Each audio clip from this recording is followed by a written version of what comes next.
Hello friends, எல்லோரும் எப்படி இருக்கீங்க? எங்களோட சண்டே சூப்பராக போச்சு இன்றைக்கி. நல்லா சாப்பிட்டு நல்லா தூங்கி சூப்பராக ஜாலியாக போச்சு. உங்களுக்கு சண்டே எப்படி போச்சுன்னு மறக்காமல் சொல்லுங்கள். சரி, இன்றைக்கி என்ன பேசலாம்? உங்கள் வீட்டுக்காரரை நீங்கள் எப்படி கூப்பிடுவீங்கன்னு சொல்லுங்கள் மறக்காமல். ஒவ்வொருத்தரும் ஒரு மாதிரி கூப்பிடுவாங்க.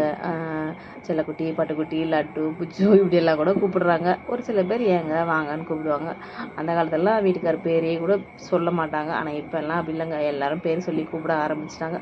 அந்தந்த காலகட்டத்துக்கு ஏற்ற மாதிரி எவ்வளோ விஷயங்கள் மாற்றிக்கிறோம். அதே மாதிரி இந்த மாதிரி வீட்டுக்கார பேர் சொல்லி கூப்பிடுறது ஒவ்வொருத்தரும் ஒரு ஸ்டைலில் கூப்பிட்றாங்க. நீங்கள் எப்படி கூப்பிடுவீங்க? நான் வாங்க போங்க அவ்வளோதாங்க. ஆனால் கல்யாணம் ஆன புதுசில் எல்லா ஹஸ்பண்டுமே கேட்பாங்க, எல்லாருமே கேட்டிருப்போம், உங்களை நான் எப்படி கூப்பிடுறது அப்படின்ட்டு. எல்லா ஹஸ்பண்டும் என்ன சொல்லுவாங்க, ஒவ்வொரு மாதிரி சொல்லுவாங்க. எங்கள் வீட்டுக்கார் மாமான்னு கூப்பிடுறியா அப்படின்னு சொன்னார்.